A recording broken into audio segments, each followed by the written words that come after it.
ओम श्री जगदम्बिकायै नमः। आदरणीय भक्तजनों, सादर प्रणाम। हम आज आपको श्रीमद् देवी भागवत महापुराण में से व्यास जी के प्रति जन्मेजय का सृष्टि विषयक प्रश्न अध्याय की कथा सुनेंगे।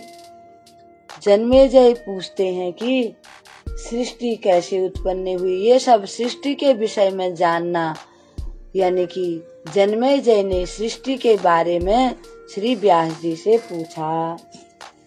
श्री गणेशाय नमः, श्री सरस्वत्यै नमः, श्री सद्गुरुदेवाय नमः। ओम ऐं ह्रीं क्लीं चामुंडायै विद्ये।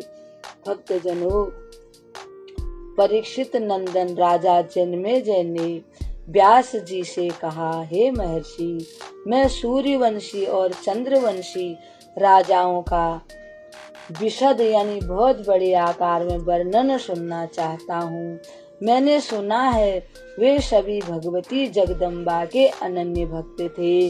अनन्य का मतलब होता है सिर्फ और सिर्फ देवी माता के भक्त थे। व्यास जी बोले, महाराज, मैं सूर्य वंश, चंद्र वंश तथा अन्य वंशों से संबंध रखने वाली कथाओं का वर्णन करता हूँ। तुम ध्यान पूर्वक सुनो। भगवान विष्णु के नाभि कमल से 4 मुख वाले ब्रह्मा जी प्रकट हुए। ब्रह्मा जी ने भगवती देवी की उपासना की। भगवती के आशीर्वाद से ब्रह्मा जी के रोष यानी क्रोध से रुद्र और गोद से नारद का और अंगूठे से दक्ष प्रजापति हुए तथा और अंगों से सनकादि मानस पुत्रों उत्पन्न हुए, प्रादुर्भाव हुआ। व्यास जी कहते हैं, ब्रह्मा जी ने सबसे पहले दक्ष प्रजापति को सृष्टि के लिए आज्ञा प्रदान की। दक्ष प्रजापति द्वारा बीरणी के गर्भ से 5000 पराक्रमी पुत्र उत्पन्न हुए। देवर्षि नारद जी ने उन पुत्रों को देखकर कहा, यह पृथ्वी थोड़ी सी है, ये कहाँ रहेंगे। नारद जी के इस प्रकार कहने से दक्ष कुमारों के मन में यह बात बैठ गई। वे सभी अन्य पृथ्वी का पता लगाने के लिए चल दिए। पुत्रों के चले जाने से दक्ष प्रजापति के मन में बड़ा दुख हुआ। प्रजा सृष्टि के लिए उन्होंने पुनः अनेकों पुत्रों को जन्म दिया। वे पुत्र भी प्रजा की सृष्टि हेतु संलग्न हुए यानी करने लगे, विचार करने लगे। तो नारद जी ने पहले की तरह उन पुत्रों को भी बहकाकर भेज दिया। इन पुत्रों को भी चले जाता देखकर दक्ष के मन में क्रोध भर गया। उन्होंने नारद जी को श्राप देकर कहा, हे नारद, जिस प्रकार तुमने मेरे पुत्रों को मार्ग भ्रष्ट कर दिया है, नष्ट कर दिया है, उसी प्रकार तुम भी नष्ट हो जाओ। इस पाप के परिणाम स्वरूप तुम्हें गर्भ में रहना पड़ेगा। इस प्रकार श्राप के कारण नारद जी को बीरणी के पेट से जन्म लेना पड़ा। इसके पश्चात प्रजापति बीरणी के उदर से 60 कन्याएं उत्पन्न की। उनमें से 13 कन्याओं का पाणी ग्रहण यानी विवाह कश्यप के साथ कर दिया। शेष में से 10 धर्म के साथ ब्याही गई, 27 चंद्रमा को दी, 2 भृगु की और 4 अरिष्ट नेमि की पत्नी बनी।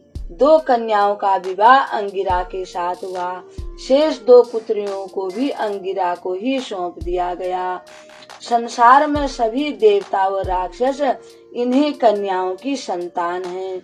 सर्वप्रथम मरीचि प्रकट हुए। मरीचि से परम प्रसिद्ध कश्यप जी का प्रादुर्भाव यानी उत्पन्न हुए। दक्ष प्रजापति की 13 कन्याओं का विवाह कश्यप जी के साथ हुआ। देवता, दानव, यक्ष, सर्पगण, पशु और पक्षी सब इन्हीं से उत्पन्न हुए। अतः ये कश्यपी सृष्टि कहलाई। देवताओं में सूर्य को श्रेष्ठ माना गया है। सूर्य को विवस्वान भी कहा जाता है। उन्हीं के पुत्र वैवस्वत मनु को सृष्टि का कार्य सौंपा गया।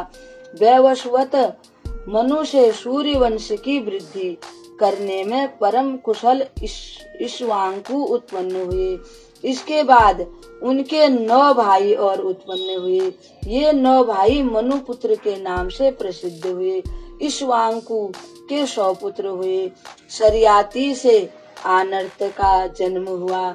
सुकन्या नाम की एक परम सुंदरी कन्या उत्पन्न हुई। राजा शरियाती ने अपनी उस कन्या की शादी च्यवन मुनि के साथ कर दी। च्यवन ऋषि नेत्रहीन थे।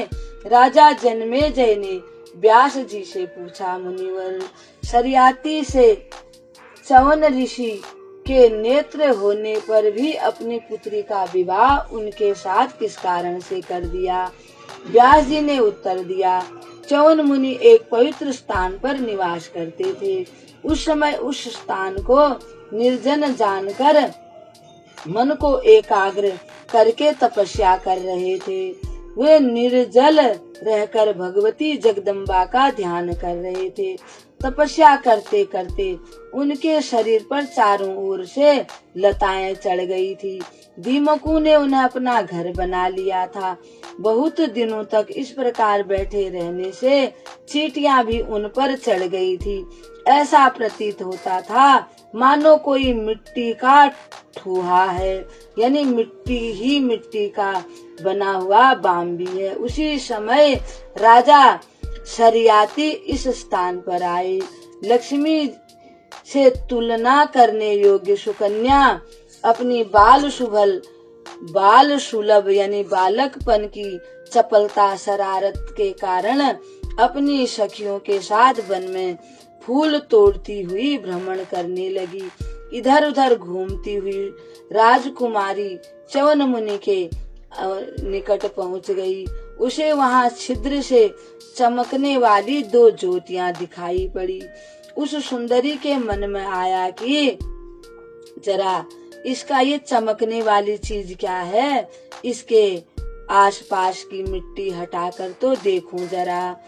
एक नोकदार कांटा लेकर उससे वह ऊपर की मिट्टी हटाने लगी। उससे मुनि के नेत्र छिद्र हो गए, यानी नेत्र छिद गए। ईश्वर की प्रेरणा से खेल ही खेल में राजकुमारी से यह अप्रिय घटना घटित हो गई। अनजाने में नेत्रों के फूट जाने से मुनि को असह्य पीड़ा होने लगी। राजा शरियाती ने उनकी स्तुति की और नम्रता पूर्वक हाथ जोड़कर प्रार्थना करने लगे, महाभाग, मेरी कन्या से खेल खेल में यह दुष्कर्म हो गया है। वेद व्यास जी वर्णन करते हैं कि जब सुकन्या से ये भूल हो गई थी तो कहते हैं वहाँ पर जितने वो सब थे उस समय सबकी अपान वायु बंद हो गई थी। सब बड़े दुखी होकर के इधर उधर घूमने लगे। फिर उन्होंने सबसे पूछा। तब अपनी पुत्री से जब राजा ने पूछा तो उनकी पुत्री ने सारी बात बता दी।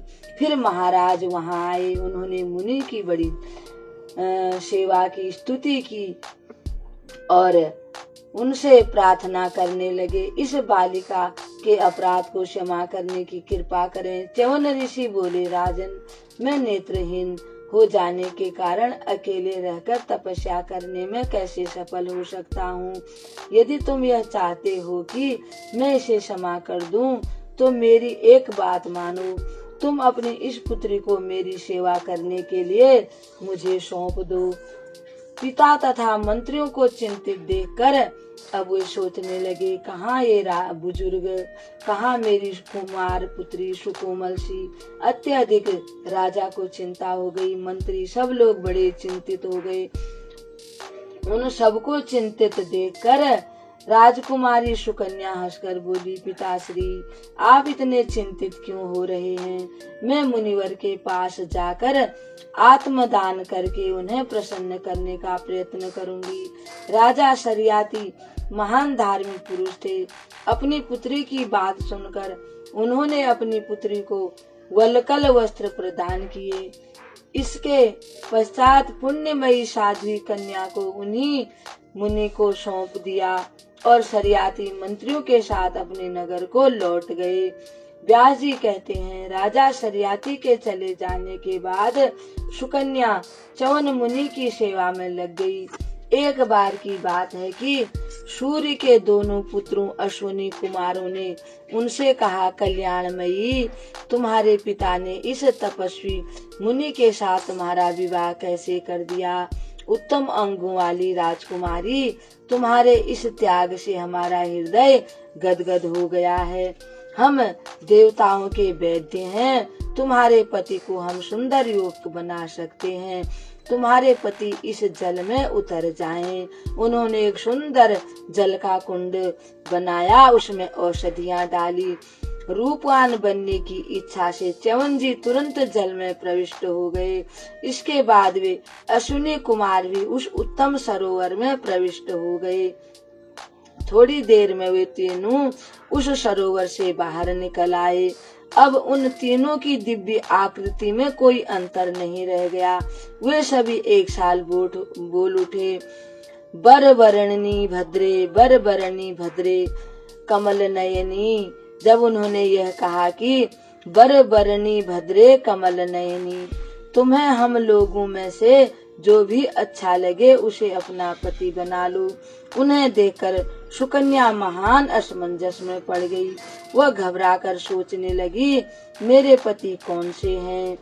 सुकन्या कल्याण स्वरूपिणी भगवती जगदम्बा का स्मरण करने लगी।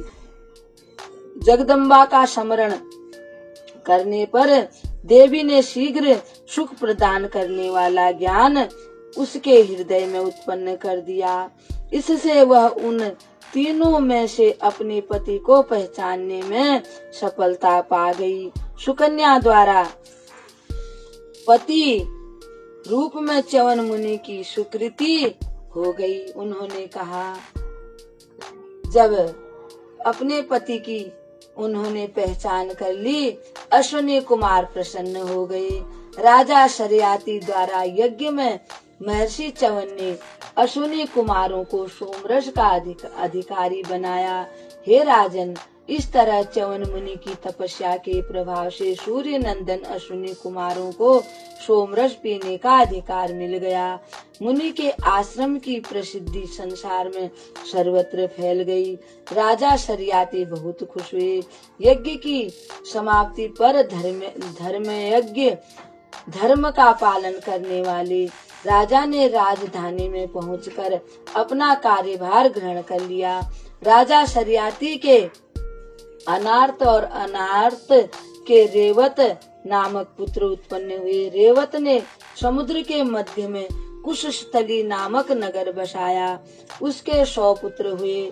उनके सबसे बड़े पुत्र का नाम ककुदनी था। उनके एक पुत्री ने भी जन्म लिया जिसका नाम रेवती था। वह बहुत ही सुंदर और शुभ लक्षणों वाली थी। उस समय राजा रेवत आनर्त देश में रेवत नामक पर्वत पर रहकर राज्य कर रहे थे। उन्हें रेवती के शादी के लायक होने पर उसके विवाह की चिंता होने लगी। उन्होंने सोचा कि ब्रह्मा जी के पास जाकर इसके लिए वर को खोजा जाए। यह सोचकर राजा रेवत अपनी पुत्री रेवती को साथ लेकर ब्रह्मा जी की सेवा में ब्रह्मलोक पधारे। भक्तजनों, इस कथा को यहीं विराम देते हैं। कल एक और कथा के साथ आपके सामने उपस्थित होंगे। तब तक के लिए हम आपको प्रणाम करते हैं। ओम श्री जगदम्बिकायै नमः।